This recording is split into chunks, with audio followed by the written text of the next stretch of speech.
Ibi byiza mwebwe mudukurikiye mukomeje kwa natwe muri gahunda z'amakuru ndetse n'ibiganiro bitandukanye dukomeje kugira tubagezaho bigenda bite ngo imbangukiragutabara ya leta igende itagira ubwishingizi. Ni Senateri Vode Uwizeyimana agaragaje ko bitumvikana uko imbangukiragutabara zitwara abarwayi zigenda nta bwishingizi zifite. Yabigarutse ku itariki ya 8 Ukwakira 2025 ubwo abasenateri bagize komisiyo y'ububanyi n'amahanga butwererane n'umutekano bagiranaga ibiganiro n'ubuyobozi bw'urwego ngenzuramikorere RURA ku ngamba zafashwe mu kugabanya impanuka.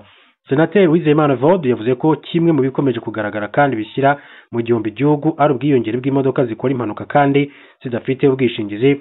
Yerekanye ko usanga hari n'imodoka za leta zirimo n'imbangukiragutabara zigenda zidafite ubwishingizi, akibaza uko ibyo bishoboka.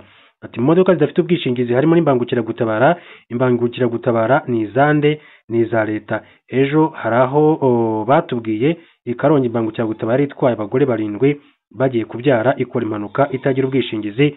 Izi modoka rero za leta zifite abakwiye kuba bagenzura ibyo bintu byose.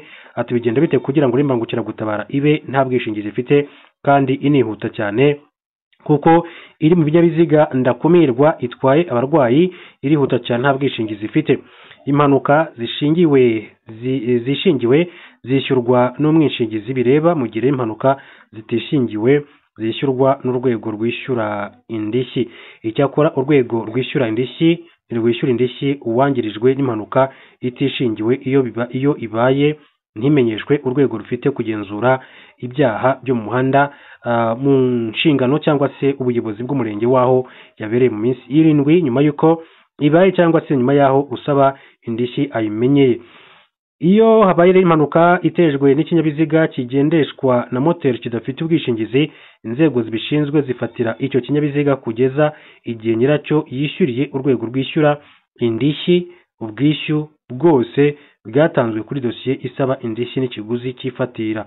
Amafaranga yo kwishyura indishyi zikomoka ku mpanuka zitishingiwe akomoka ku 10% by'amafaranga atangwa ku bwishingizi butegetswe ku buryozwe bw'ibinyabiziga bigendeshwa na moteri, 5% y'imbumbe y'umwaka urwego rufite ubukerarugendo mu nshingano rukura mu bikorwa by'ubukerarugendo bikorerwa muri pariki y'igihugu cyangwa se ahandi hantu hakomeye.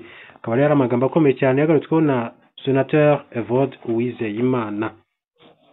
Hanyuma mu yandi makuru akomeza kugenda avugwa, reka mbabwire ko Perezida wa Repubulika y'u Rwanda Paul Kagame yagiranye ibiganiro n'umujyanama Perezida wa Leta Zunze Ubumwe za Amerika ku birebana na Afurika Masad Boulos, byagarutswe ku rugendo rwo kwimakaza amahoro mu karere k'ibiyaga bigari. Ibiro by'umukuru w'igihugu byatangaje ko u Rwanda rugifite ububasha n'umuhate kugira ngo amahoro n'umutekano bigerweho mu buryo burambye. Masad Boulos yaherukaga rero mu Rwanda muri Mata ubwo yahuraga na Perezida Kagame.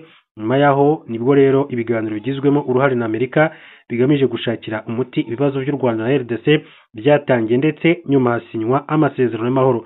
Masad Boulos mu mpera za Nzeri ku kwezi kwa 9 yahuye na Minisitiri w'Ububanyi n'Amahanga w'u Rwanda Ambasaderi Olivier Nduhungirehe, avuga ko ibiganiro byabo byagarutse ku ishyirwa mu bikorwa ry'amasezerano y'amahoro harimo gukurikiza neza gahunda y'ingamba z'umutekano no gufata ibyemezo bigamije guhangana n'imitwe yitwaje intwaro.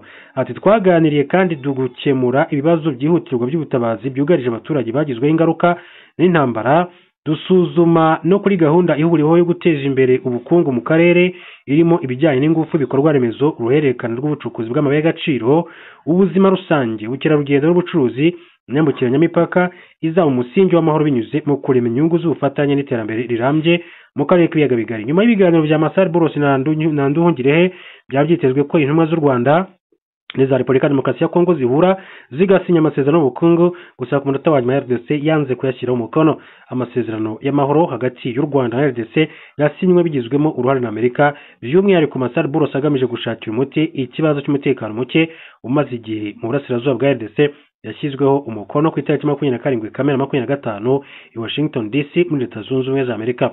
Amasezerano yasinywe arimo ingingo zigaruka ku kubaha ubusugire bwa buri gihugu no gukumira amakimbirane, arimo kandi guhagarika imirwano, kwambura intwaro no gushyira mu buzima busanzwe imitwe itari ya leta yitwaje intwaro, arimo gushyiraho itsinda rihuriho rigenzura ibijyanye n'umutekano, gushaka mu gucyura impunzi, gushyigikira ubutumwa bw'ingabo za Loni ziri muri Repubulika ya Demokarasi ya Kongo na MONUSCO ndetse no gushyiraho uburyo bw'imikoranire mu by'ubukungu mu karere. Aya masezerano kandi arimo inyandiko igaragaza ibikorwa bihuriho mu gusenya umutwe wa FDLR ubwo bimeze bityo u Rwanda nirwamye kugaragaza ko RDC isa n'igenda bigura intege mu gushyira mu bikorwa ibikubiye muri amasezerano by'umwihariko gusenya umutwe wa FDLR yamaze kwinjiza mu gisirikare cya Repubulika Iharanira Demokarasi ya Kongo bakorana na FARDC mu buryo rwose bugaragarira buri wese. Minisitiri wungirije w'ububanyi n'amahanga w'Uburusiya Sergei Labyakov yatangaje ko ibiganiro Perezida wa Leta Zunze Ubumwe za Amerika Donald Trump yagiranye na mugenzi we w'Uburusiya Vladimir Putin ntacyo byatanze, ashinja Uburayi kwivanga mu byo bari bemeranyije. Ibi yabitangaje ku itariki ya 8 Ukwakira 2025 avuga ko gushyigikira Ukraine kw'ibihugu by'Uburayi byatumye ibyo abaperezida bombi biyemeje bitagerwaho. Ati tugomba kwemera ko imbaraga zari zashyizwe mu masezerano y'inama zaciwe intege n'abashyigikiye intambara n'abatayishyigikiye, kandi byatewe ahanini n'ibikorwa bibi cyane cyane byakozwe mu Burayi.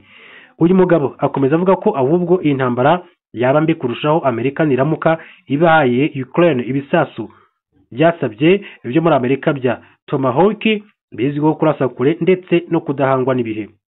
Bwana Trump na Putin bahuriye muri Alaska mu biganiro ku itariki ya 15 Kanama 2025. Ibiganiro bavuyemo bose bavuga ko byatanze umusaruro. Trump kandi nyuma y'ibyo biganiro yasabye ko Ukraine yahara bumwe mu butaka bwayo kugira ngo yumvikane Uburusiya. Gusa uyu mugabo wumvikanaga nk'ushyigikiye Uburusiya yaje kubwigarika abushinja kutarangiza iyi ntambara. Icyakora Bwana Trump yerutse gusaba Ukraine kubanza kumubwira icyo izamarisha ibisasu yasabye kugira ngo rero harebwe niba izo mpamvu zifite ishingiro. Agaragaza ko ariko kugira ngo rero bitazakomeza kugira iyi ntambara mbi nuko Bwana Trump yakomeje kugenda abigarukaho muri rusange. Kuri Trump kandi akamabwira ko Perezida Zunze Ubumwe za Amerika Donald Trump yasabye ko meya w'umujyi wa Chicago witwa Brandon Johnson ndetse na guverineri wa leta Illinois J.B.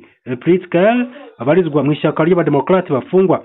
Itariki ya 8 Ukwakira 2025 Trump yatangaje ko abayobozi bakwiye gufungwa kuko abatavuga rumwe na gahunda yo guhangana n'abimukira badafite ibyangombwa no kohereza ingabo mu duce dutandukanye twa Amerika guhangana n'ibikorwa by'urugomo. Ku itariki hari kuwa mbere Mayor Johnson Brandon yashyizeho itegeko ribuza abakozi bashinzwe gushyira mu bikorwa amategeko agenga ibinjira n'abasohoka kwifashisha umutungo umujyi mu bikorwa byose. Uyu muyobozi yagize ati si ubwa mbere Trump agerageje gufungisha umwirabura gusa ntaho nzajya. Guverineri Pritzker uri mu bahabwa amahirwe yo guhagararira ishyaka ry'abademokrate mu matora makuru y'igihugu ateganyijwe muri 2028 yatangaje ko adateze gucika intege. Ati ubu Trump ari gusaba ko abayobozi batowe bafungwa yitwaje ububasha afite n'iki kindi gisigaye mu nzira igana ku butegetsi bw'igitugu bwuzuye. Bwana Trump yakomeje kwihanangiriza abayobozi avuga ko azakoresha itegeko ry'ubwirinzi mu guhagarika abazagerageza kumwitambika. Ari itegeko ryari ryarakoreshejwe mu mujyi wa Los Angeles mu mwaka w'1992. Ngibyo rero bikomeza kugenda bivugwa. Reka mbashimire cyane mbifurize kugira ibihe byiza. Turaza gusubira mu yandi makuru gusa mbere gato yuko nsoza murebe mukoko kuburyanitse ijambo subscribe cyangwa se s'abonner mu rw'igifaransa mukande kunzogera kugira ngo tukemera gutunganya amakuru yacu ibiganiro byacu bije bita bibagera ko kanya. Mugira ibihe